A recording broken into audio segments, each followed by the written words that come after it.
আসসালামু আলাইকুম এভরিওয়ান। আজকে বানানো হবে মজার একটা স্যান্ডউইচ।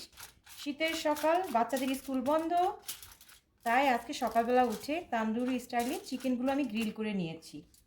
প্রথমেই দিচ্ছি হালকা একটু চিজ, তারপর দিচ্ছি আমি চিকেন যেগুলো আমি গ্রিল করে নিয়েছিলাম, তারপরে একটু পেঁয়াজ এটার উপরে, তারপর দিচ্ছি লেটুস অল্প, দিয়ে দিচ্ছি একটু শসা টমেটো, তারপর দিচ্ছি আমি চিজ অল্প পরিমাণে, খুব বেশি না, যার পছন্দ বেশি সে নিতে পারে। এখন এটাকে আমি রোল করে ফেলব। বিসমিল্লাহ, বিসমিল্লাহির রহমানির রহিম।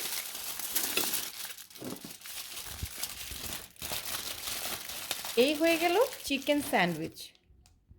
এই হচ্ছে মজার একটা চিকেন স্যান্ডউইচ। আমি এক্সট্রা কোনো ড্রেসিং দিইনি, আপনারা চাইলে এটার মধ্যে এক্সট্রা ড্রেসিং দিতে পারেন।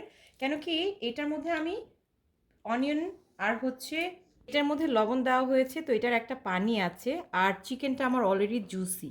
এখন এই সকালবেলা ফুলঝুরি পিঠা দিয়ে বাচ্চাদের জন্য আমাদের জন্য স্যান্ডউইচ খাওয়া হবে। আল্লাহ হাফেজ।